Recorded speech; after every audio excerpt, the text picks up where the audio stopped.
So I'm sitting down with, I guess you can say, in a Zoom meeting with Jessie Mermell. She's running for Joe Kennedy's seat, which is on September 1st. Jessie, thank you so much for joining us on Medfield TV. My pleasure. And we're both sitting, so I think we can say we're sitting down together. Right. Yeah, we're exactly. Together we are sitting.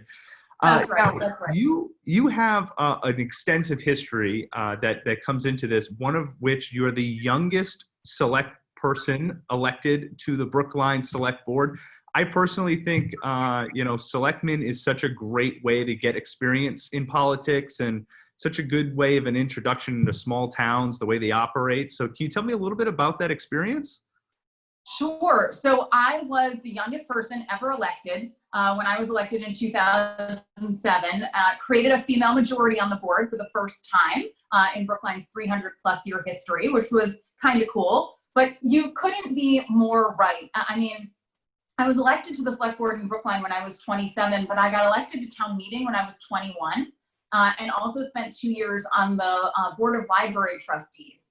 And you want to talk about a crash course in municipal government, right? Being in town meeting and a library trustee and a select board member, you really understand that municipal government is what people see when they walk out their front door in the morning, right? I'm running for Congress. Obviously, I care about all these big federal issues, but if you walk out your front door and your streetlight is broken, or there's a nasty pothole at the end of the winter, you're calling your select board member or you're calling your town meeting member. So it's very, very personal, and to understand that was so important. And I have to tell you, there was a constituent call that I got probably in my first few weeks when I was on the board, an older gentleman who had a peddler's license. Those guys who sell like SpongeBob balloons on a stick. Oh at yeah. Marathon, or pinwheels and all that stuff.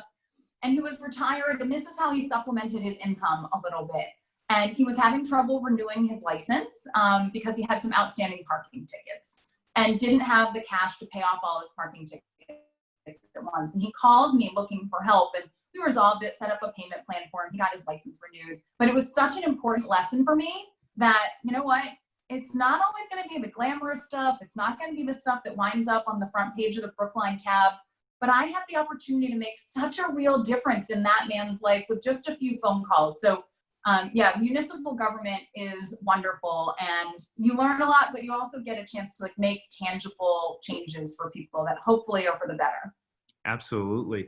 Now, you went on, I know that one of the important issues here in Medfield, it's something that I hear about all the time as the manager of our access station, is climate change, the plastic bag ban. That was something that just came up. And you were one of the people that actually led that in Brookline, was someone that really led that with the select board.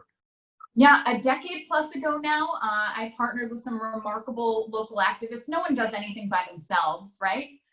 With some remarkable local activists, and we banned plastic bags and styrofoam in Brookline. And I have to tell you, I remember the lobbyist for Dunkin' Donuts coming to us and saying, oh, if you ban styrofoam, it's going to be awful. Everything's going to fall apart. And now they're doing an ad campaign about getting rid of styrofoam throughout Dunkin' Donuts. So I always take a little bit of satisfaction when I see those ads come up. But yeah, I was really proud to work on climate change at the local level in Brookline, not just with those bans, but we updated the town's climate action plan for the first time in a decade. We earned green community status. We launched something called Climate Week that still exists now. It's actually even bigger. It's more than just 1 week, which was a week-long community engagement opportunity in Brookline for people of all ages, of all areas of expertise around climate, to learn about the ways in which they can make a difference in their daily lives and beyond to tackle the climate crisis. So even in municipal government, you get to work on those big global issues. That's fantastic. And now you moved on, you became Deval Patrick's communication director. Was that an immediate step? Was that something that you went from the select board to that, or what was that like? Yes. So, when you're on the select board, I think we made $2,500 or $3,500 a year. And I'm very frugal, but I'm not that frugal. So I was obviously also working day jobs. I was running the Mass Women's Political Caucus. I worked at Planned Parenthood. I ran the Mass Association for the Blind and Visually Impaired. And in 2013, had the opportunity to go become Governor Patrick's communications director. And it was right as my term on the select board was about to end. I actually had to leave a few weeks early to comply with all the ethics laws. But yeah, I went straight from the select board and, previous day jobs to go work for Governor Patrick, and was there, as we were fighting for increased funding in transportation and investments in clean energy. Was there during the marathon bombing. It was a really remarkable time to, work side by side with him and talk about another crash course, right? A crash course in leadership in state government and what it meant to be a leader in a time of crisis. So I was very grateful to have the opportunity to be a part of his senior team. Certainly someone at a small town like Medfield could feel comfortable with someone who's had the experience both at a small local level and moving your way up. So that's great experience. And listen, you want to talk about small town. I grew up in a little town in rural Pennsylvania that's like half the size of Medfield. So you guys are the big city compared to where I'm from. I don't think Medfield's ever been called a big city before, so that's pretty good. Well, visit Homesdale, Pennsylvania, population 5,000 or 6,000. Wow. I can assure you, you'll feel very, very metropolitan. Now, some of the things that you're running on, some of the things that are very important, near and dear to your heart, we've already talked about the fact that you worked for Planned Parenthood. You just mentioned that. Your mom was a nurse as well. So I think the healthcare kind of really is an important aspect of not only what you're running for, but your whole life, it seems like. It seems like a really personal thing for you. So can you tell me a little bit about your healthcare that you're looking to promote? So I'm not just the daughter of a nurse, I'm the daughter, granddaughter, and great-granddaughter of nurses. I keep asking my mom, like, what went wrong with me? How am I not a nurse? Perhaps it was that time that I cut my thumb and fainted at the sight of blood. Maybe that was a sign. Could have been it. Yeah. But my mom was a nurse and a physical therapist, one of the most caring people I know, as I think is often the case when you talk about people in the nursing and the healthcare profession. And while I'm not a nurse, I've worked for two direct service healthcare providers, Planned Parenthood, as you mentioned, and also the Massachusetts Association for the Blind and Visually Impaired, which works to provide occupational therapy services in-home to keep low vision and blind seniors safe and independent in their own homes. And, I've seen firsthand what it means to struggle to access the care that you need, to struggle to afford the care that you need or the medicine that you need to keep yourself healthy or alive. I've heard from my mother firsthand about the heartache and the heartbreak that she feels watching her former colleagues in the nursing profession go through this crisis right now without the support they need, without the protective gear that they need. So you're right, this is very, very personal to me. I'm a supporter of Medicare for All because I believe it's what we need in order to address all of those areas of concern. If we want a system people can afford and access, if we want prescription drugs that people can afford without having to make the ridiculously unjust choice of choosing between food or a roof over your head and the medicine that you need to stay safe and healthy. No person, no American should have to make that choice. And I believe that Medicare for All is how we get there. I'm not naive to the fact that that will be a heavy political lift, but I'm committed to doing the work and committed to addressing the very real pain points that people of the 4th Congressional District are experiencing, both figuratively and literally, as we face a healthcare system that, quite frankly, just isn't working. And if we needed any proof of that, it's what we're going through with COVID. Over 5 million people have lost their health insurance because we tie our access to health insurance to employment. And so as people are losing jobs, they're losing access to health insurance. And in this moment more than ever, it is in all of our interests for people to stay healthy, right? It's in my best interest for you to be healthy, and it's in your best interest for me to be healthy. And that means you should feel like you can go to the doctor when you need to. You can get the prescriptions you need when you need them. And so I am all in on fixing our healthcare system. I'm all in on Medicare for All. And I'm really excited to go to Washington to take the professional experience I have, but also the deep personal passion and connection that I have to this issue to fight for the 4th Congressional District to keep us all healthy. It's interesting you brought up that your job is tied to your healthcare and basically your livelihood. I've seen firsthand that conversation take place, and I've now been a part of that conversation, talking about it with my fiance and us actually comparing like which one of our jobs gives us better health insurance and which one are we going to put our family on. It's an interesting concept that your employment can be directly tied to how healthy you are. based That's right. not only on the income that comes in, but now also your health insurance. So That's right. And we saw from the Supreme Court just a few weeks ago, unfortunately, a decision that said your employer's belief can dictate the type of care you can access. So when the court stripped contraceptive coverage out of the ACA, they said that if your employer doesn't want you to have access to birth control through your insurance company that you get access to from them, they can take that away. I mean, how is that right? How is that fair? Now, I get fired up about this because that's an issue I personally worked on when I was at Planned Parenthood, but you're right. Why are we dictating the type of care that we can receive, how well we can be, how well you and your fiance can keep each other and your family, just because of where you're working or what your employer believes? There's a better way, and we have to work toward it. now one of the other issues obviously is reproductive rights. That's one that is, it's a hot button topic, obviously, in the political world. But where do you stand on reproductive rights, and what are some of the things that people should know about Jessie Mermell on that?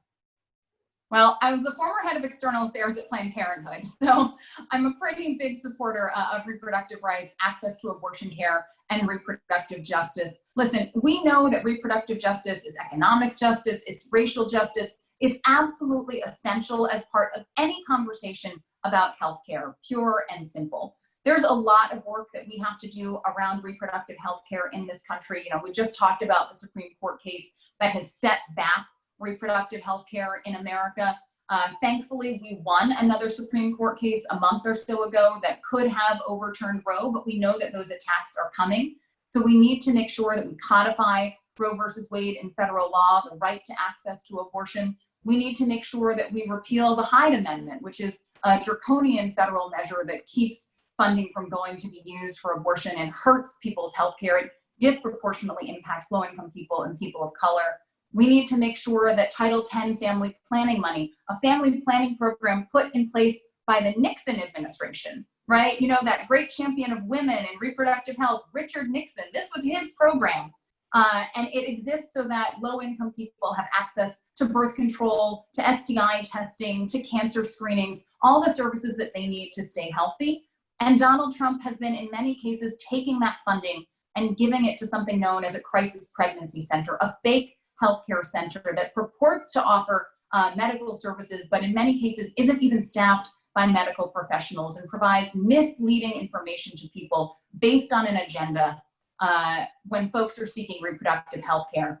And we know this isn't just a red state issue. 3 of those centers exist in the 4th Congressional District alone. So there's a lot of work that we need to do. I have a full plan about this on my website. I also have a cartoon with me about this on my website, which I always bring up because I've never been a cartoon before and I get very excited.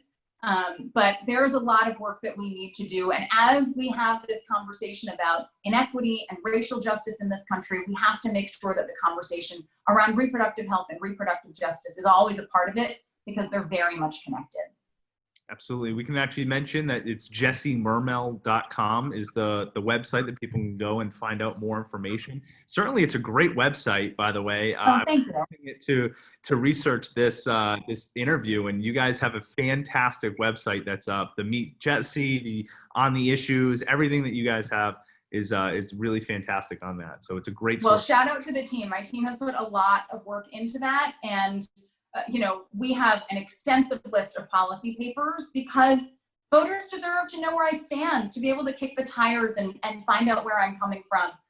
And we've partnered with some really remarkable local activists and advocates to work on these policy issues because, quite frankly, I'm not always going to have the answers, right? You have to partner with other people and be willing to learn from other people, sometimes to lead from behind. And to steal a phrase from my friend and an endorser in this campaign, Ayanna Pressley, know that sometimes the people closest to the pain need to be closest to the power in making the solutions. So that's what we've done in putting together so much of the website that you're talking about. So I appreciate that people are going to it and looking at it.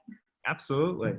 A few more things that I wanted to bring up with you, Jessie, was the one is the labor support that you have. It's another strong issue that you stand on. Tell me a little bit about your labor support.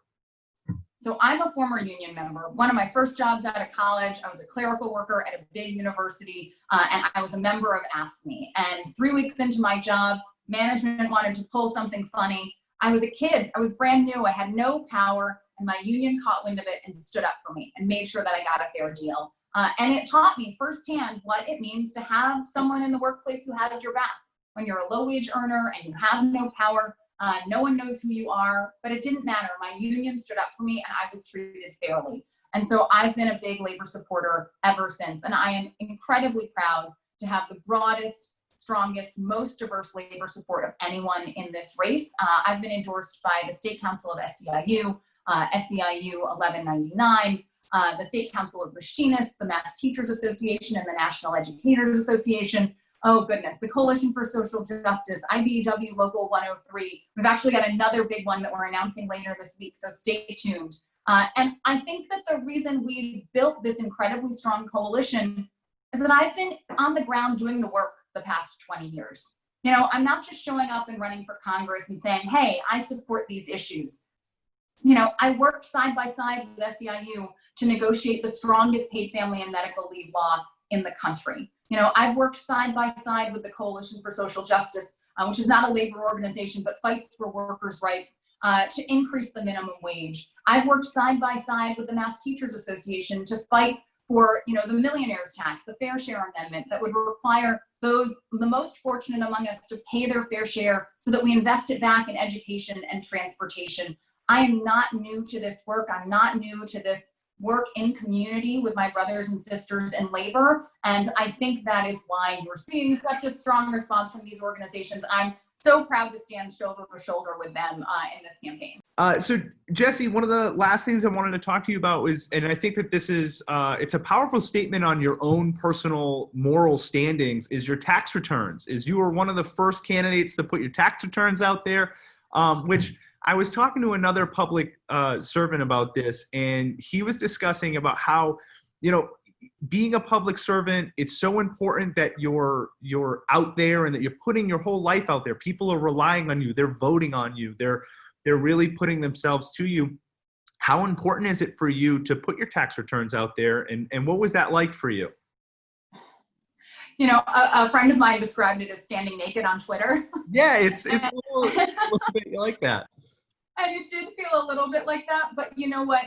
Any discomfort that I feel really doesn't matter. And the person you were talking to has it exactly right. The reason why I was the first person in this race to put out first 5 years of my tax returns, and then just the other week we added a 6th as I finished my 2019 taxes. And the reason that I challenged the rest of the field to do the same is because we deserve, as voters, that transparency and accessibility from our candidates. And as someone who is going to the voters of the 4th Congressional District and asking them to put their trust in me, it is perfectly reasonable for them to be able to see if I have any conflicts of interest. I don't, but you can check that out for yourself now. Where my money is coming from, you know, what sources of income I have, what my financial history has been. It is completely reasonable for voters to ask that. And I'm pleased that some of the other people in this race have released a few years of their tax returns. I hope they will join me in releasing more, but it took them a few weeks, but they eventually responded, and others have said they intend to do so. So I look forward to other folks joining me, standing naked on Twitter, and putting all this information out there. But it's the right thing to do, particularly at a time when Donald Trump has eroded so much trust in our government and is lying and cheating his way through all of this. You know, I didn't need a Supreme Court ruling to release my taxes. We just did it because it's the right thing. Absolutely. Now, Jesse, before I let you go, there is one last thing that I think myself and everyone watching this interview has to ask you, is about that sign that sits behind you. What is, can you tell me about the Jesse sign that sits behind you there? So 2 of my tiniest and clearly most talented supporters, Haven, who's 5, and Zeke, who is 3, did this as one of their COVID art projects. One of their moms cut out the signs and painted them, and then they decorated it, as you can see, with googly eyes and taco stickers. And quite frankly, who cares about seeing your name in lights? If you can see your name in googly eyes and taco stickers, you have to put it up for the whole world to see. And so for the past few months since they did that art project, this has been my background. And I know it's a little unconventional, but I'm very proud of it. Absolutely, and as you should be. If you're looking for more art projects, Medfield TV happens to have a great show. We have a doodle club, and it'll teach the kids how to doodle all sorts of stuff. So you have to check that. I love it. I have no art talent myself, so I might actually need to watch it and take a few lessons. Way more adults have been doing it than we ever imagined. So you should definitely check that out. Sign me up. Yeah, absolutely. Thank you so much, Jesse. Obviously, I'll remind people you're running for the Joe Kennedy seat. It's on September 1st is the election right now. And this was fantastic. I feel like I can talk to you all day. Thank you so much for joining us today. Well, I look forward to coming back when it's safe to do so in person, and great to meet you virtually, Brett. Thank you for having me.